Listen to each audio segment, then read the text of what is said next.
Ceci est une émission payée par l'heure de la bonne nouvelle.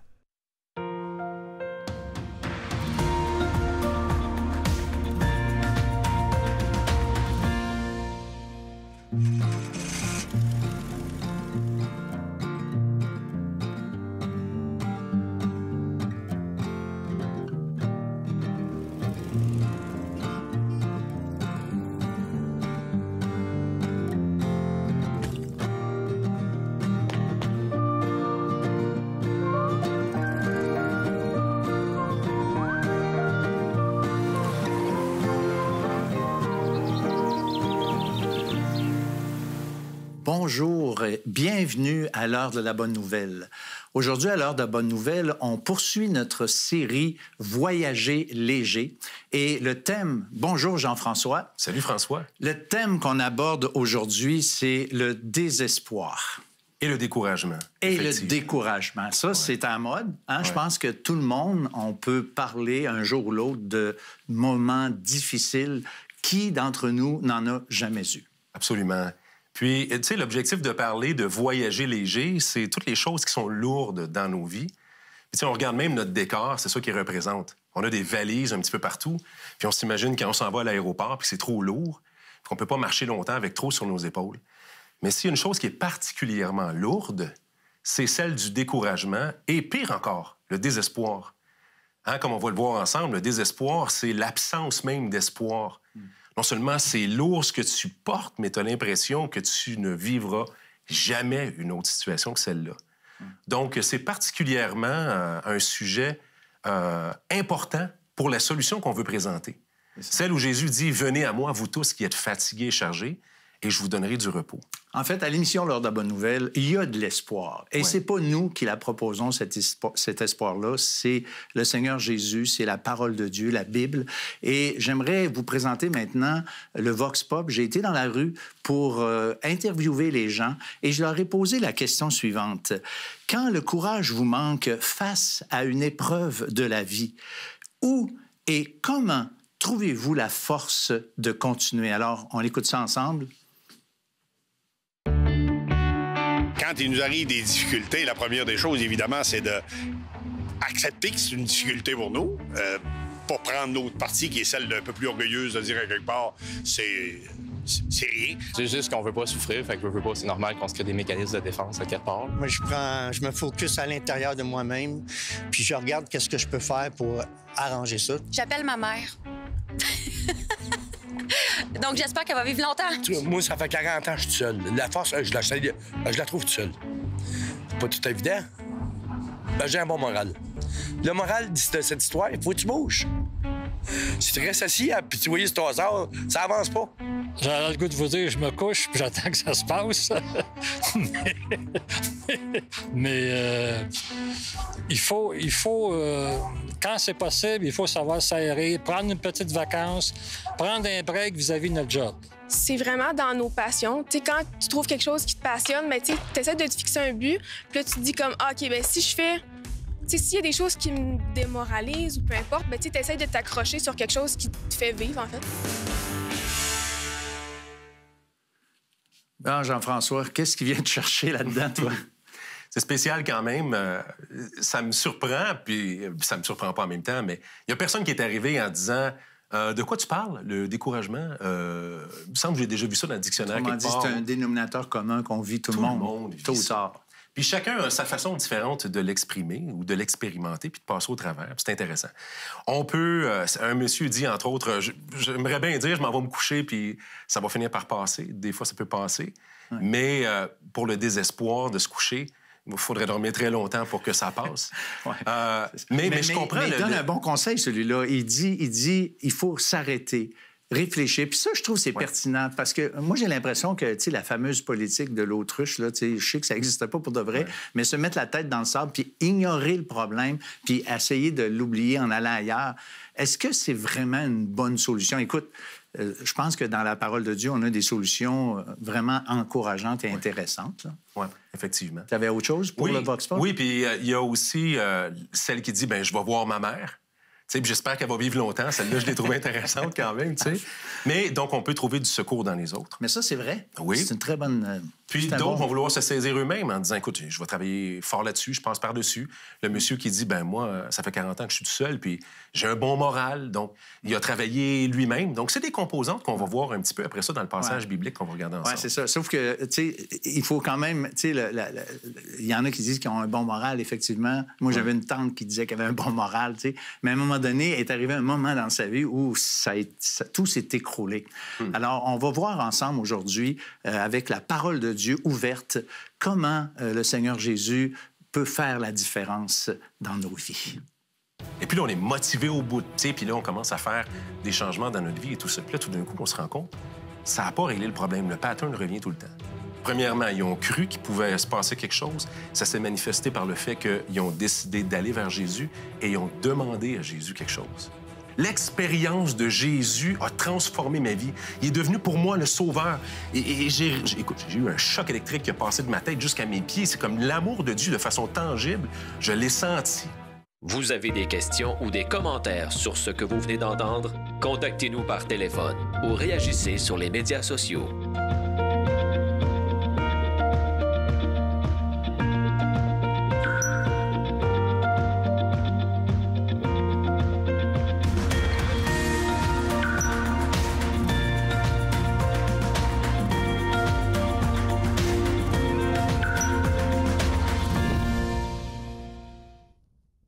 Alors, comme promis, Jean-François, aujourd'hui, on parle du découragement et plus particulièrement ce qui conduit au désespoir, le découragement qui dégrade puis qui nous amène au désespoir. Puis on aura un texte biblique très à propos qui nous parle de ça.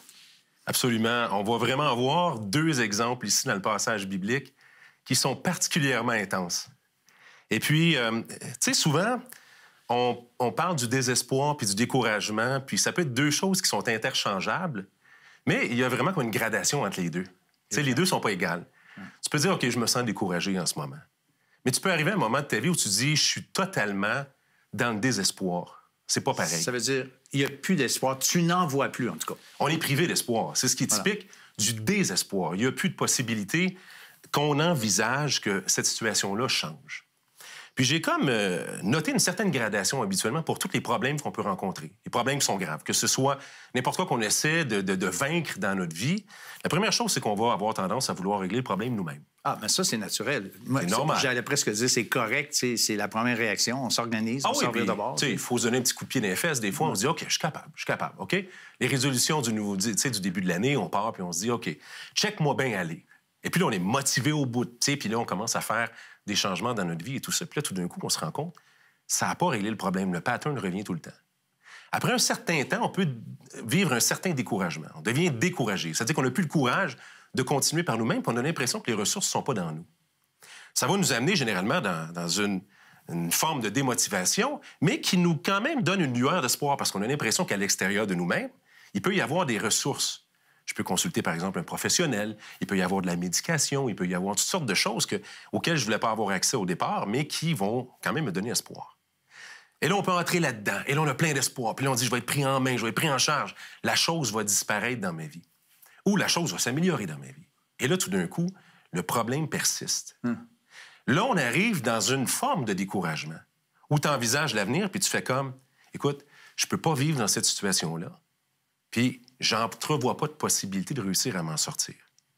Et souvent, ça va amener les gens dans la dépression, en réalité. Tu sais, on peut être déprimé, mais être en dépression, c'est différent. La dépression, apparemment, a un rapport avec le fait que, justement, les gens sont dans cet état-là où ils sont comme... Ils voient plus d'issue. La situation est insupportable et je peux pas envisager de supporter ça toute ma vie, puis je peux pas voir de possibilité de m'en sortir. Mais il y a une solution que souvent on méprise. On pourrait dire dans notre société post-chrétienne. Post-chrétienne dans le sens que notre société a parlé beaucoup de Jésus. A cru beaucoup en Jésus. Ça a été culturellement la chose à laquelle on a été associé. Mais là, maintenant, de dire « Ah, Jésus peut être une solution », ça fait comme bizarre un petit peu. C'est pas à la mode. Faut tomber bas, tu comprends, pour s'intéresser à Jésus. C'est un petit peu ce que les gens vont finir par dire. Mais dans notre histoire, c'est réellement Jésus qui a transformé les situations vraiment désespérées qu'on peut regarder. Mais deux situations extrêmement désespérées. On va le lire ensemble, si tu veux. C'est dans l'Évangile de Luc, à partir du verset 40. Le chapitre 8, hein? Le chapitre 8, oui. Pour ceux qui nous suivent. Oui, c'est ça. Il y en a quand même. Il y a plus qu'une fois un verset 40, effectivement. Donc, au chapitre 8, verset 40, « À son retour, Jésus fut reçu par la foule, car tous l'attendaient. Et voici, il vint un homme, nommé Jaïrus, qui était chef de la synagogue. Il se jeta à ses pieds et le supplia d'entrer dans sa maison, parce qu'il avait une fille unique d'environ 12 ans qui se mourait. Pendant que Jésus y allait, il était pressé par la foule. Or, il y avait une femme atteinte d'une perte de sang depuis 12 ans et qui avait dépensé tout son bien pour les médecins sans qu'aucun ait pu la guérir. Elle s'approcha par derrière et toucha le bord de son vêtement ou du vêtement de Jésus. Au même instant, la perte de sang s'arrêta. Et Jésus dit, « Mais qui m'a touché? » Comme tous s'en défendaient, Pierre et ceux qui étaient avec lui dirent, « Maître, la foule t'entoure et te presse. Et tu dis, qui m'a touché? » Mais Jésus répondit, « Quelqu'un m'a touché, car j'ai connu qu'une force est sortie de moi. » La femme, se voyant découverte, vint toute tremblante se jeter à ses pieds et déclara devant tout le peuple pourquoi elle l'avait touché et comment elle avait été guérie à l'instant. Jésus lui dit, « Ma fille, ta foi t'a sauvée. Vas en paix. » Comme il parlait encore, survint de chez le chef de la synagogue quelqu'un disant, « Ta fille est morte, n'importune pas le maître. » Mais Jésus, ayant entendu cela, dit au chef de la synagogue, « Ne crains pas, crois seulement, elle sera sauvée. » Lorsqu'il fut arrivé à la maison, il ne permit à personne d'entrer avec lui, si ce n'est Pierre, à Jean et à Jacques, et au père et à la mère de l'enfant.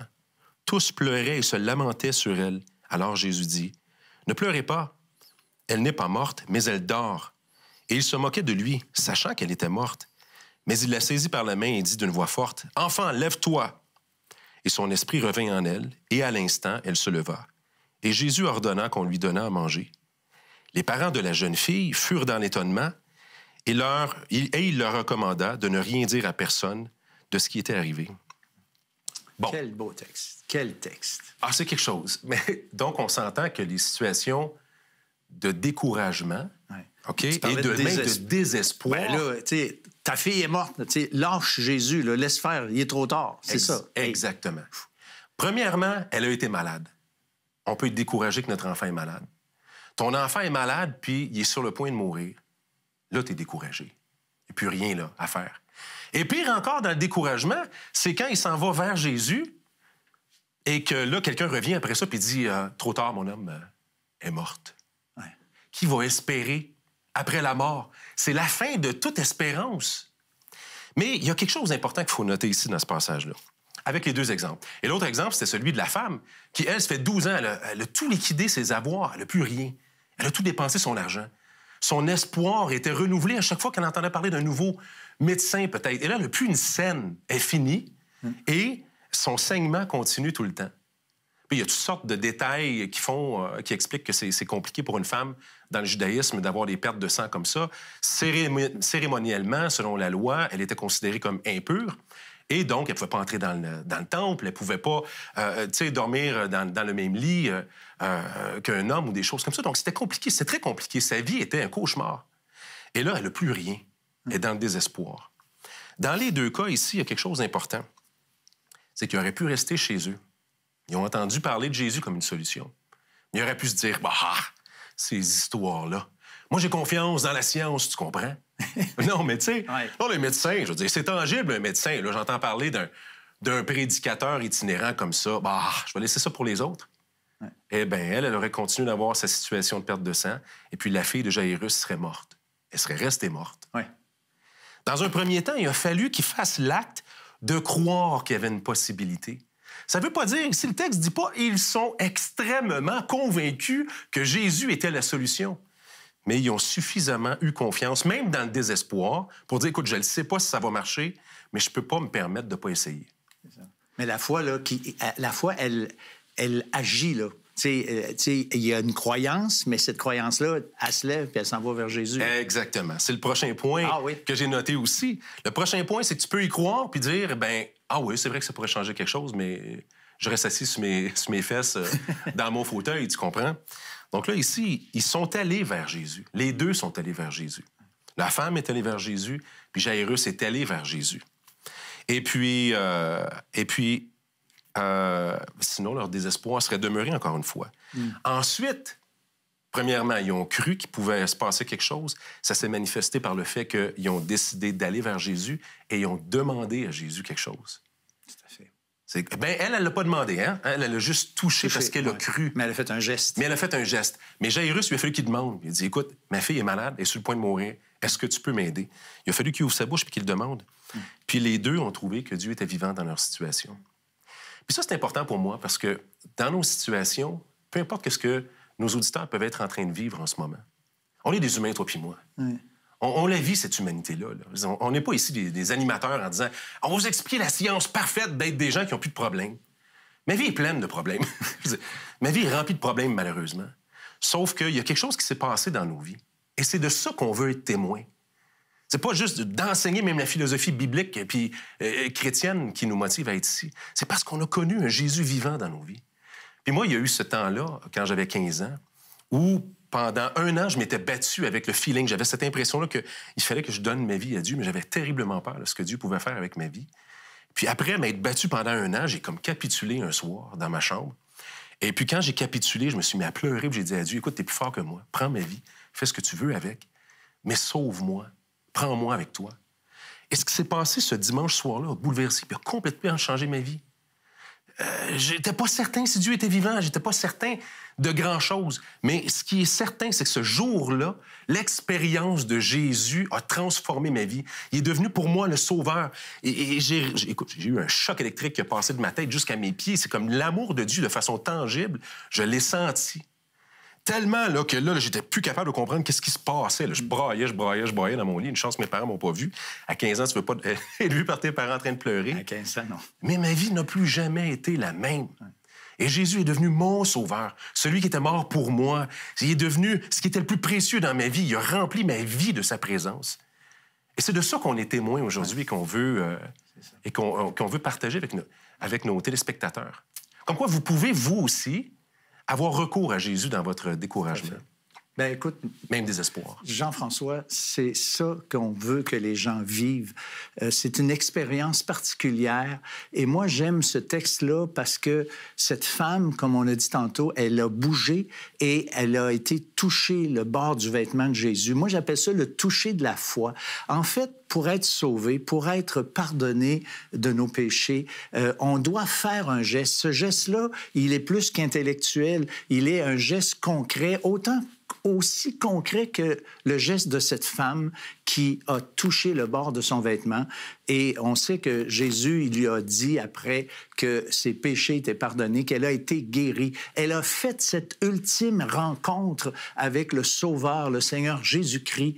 Et c'est ce qu'il veut faire encore, c'est ce qu'il peut faire encore aujourd'hui parce qu'il a ce pouvoir de pardonner les péchés. Il a ce pouvoir de nous prendre et d'établir une relation intime et personnelle avec nous. C'est ce qu'il veut pour vous aussi, encore, aujourd'hui. L'heure de la bonne nouvelle, en collaboration avec le Messager chrétien, vous offre gratuitement le livre de méditation quotidienne La Bonne Semence. Pour en recevoir un exemplaire, écrivez-nous à l'heure de la bonne nouvelle, comptoir postal 33012, casier postal Thibault, Trois-Rivières, Québec, G8T 9T8. Vous pouvez également nous joindre à info@hbn.ca ou par téléphone 1-866-509-1319. Vous avez des questions ou des commentaires sur ce que vous venez d'entendre? Contactez-nous par téléphone ou réagissez sur les médias sociaux.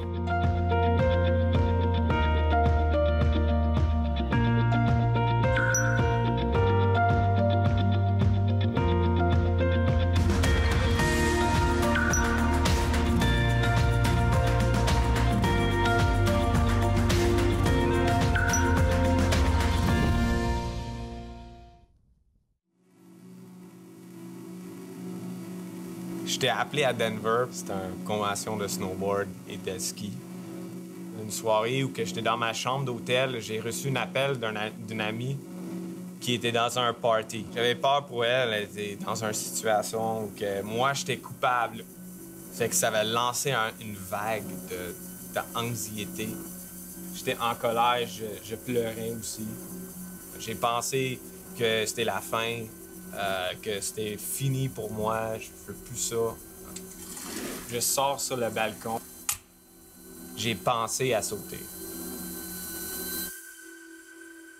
Mais j'ai crié à Dieu. J'ai demandé à Dieu pourquoi je me sens de même. Tu sais, je veux plus cette vie-là. Je veux plus cette vie de colère. Je veux plus cette vie d'anxiété. Je veux plus cette vie de crise d'identité, de drogue, de tout ça. J'avais besoin d'aide. J'avais besoin d'une puissance d'autre que moi pour m'en sortir. J'ai retourné chez nous. J'ai réalisé que je pouvais plus me tenir debout. Je pense que j'étais en train de mourir. Là, j'étais sur mon lit, dans le vide, et j'entends la voix de Dieu dire « Appelle ton père. » Appelle ton père. Pourquoi parler à mon père? Je voulais pas le faire. Mais je l'ai fait, anyway. J'ai dit « Viens chez nous, ça va pas bien. On devrait parler de qu'est-ce qui se passe dans ma vie. » J'ai volé de l'argent à mes parents durant ces 5 ans. Fait que j'avais plein de choses à dire à mon père qui c'était pas facile à dire à mon père. Mon père est un peu...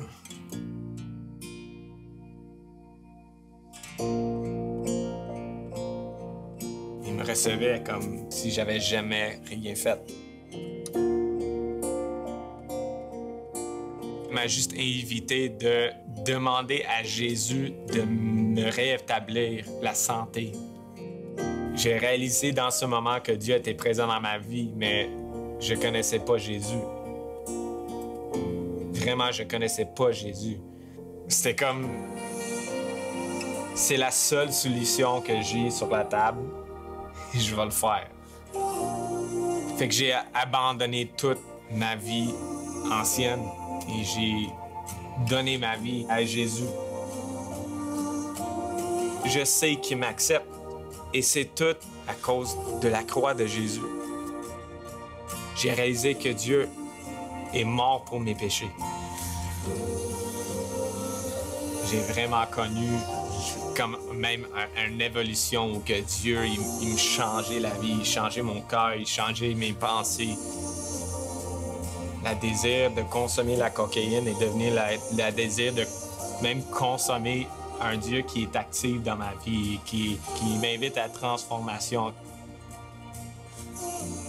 Mon nom est Jonathan Hodges et je suis deuxième.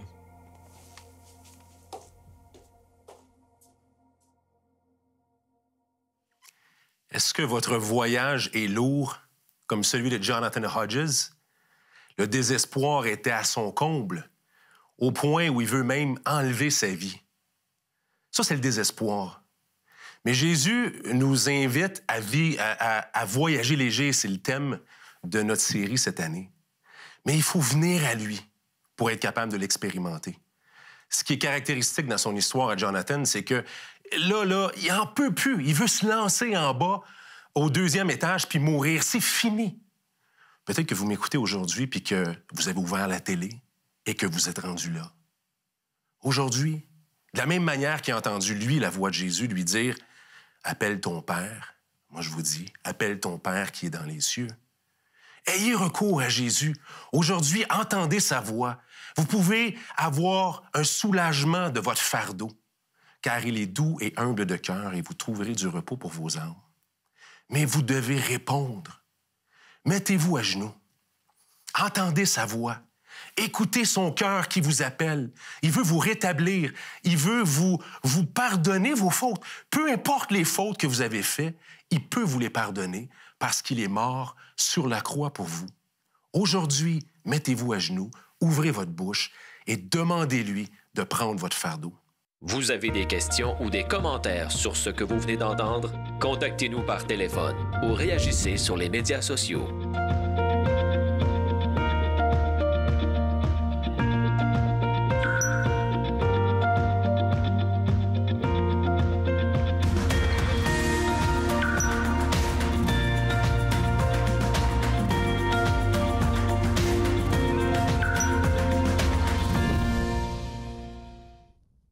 Alors, à l'heure de la bonne nouvelle, on a à cœur de vous partager d'autres ressources. On croit que l'heure de la bonne nouvelle en soi est quelque chose d'utile, d'important, mais il y a d'autres ressources vraiment importantes. Et on a même un site Internet à l'heure de la bonne nouvelle, hbn.ca. Dans ce site, vous allez trouver 3 sections importantes, Jean-François. La première section, c'est les archives récentes de l'heure de la bonne nouvelle. On dit récentes, en fait, c'est depuis 2009. Et puis ceux qui aimeraient ça me voir, le 10 ans, eh bien, allez voir ça. Puis je suis content qu'on ait... Mais ça vaut... Je suis content de pas avoir été qu'on n'ait pas été plus loin que ça. Parce que je suis avec l'heure de la bonne nouvelle depuis 1990 et j'ai gentiment vieilli. Mais en tout cas, bref, les séries, donc, des années passées. Et puis, on a aussi les liens utiles, Jean-François. Ça, c'est ta spécialité. Oui, il y en a plusieurs liens utiles, mais celui qu'on veut présenter aujourd'hui s'appelle The Bible Project.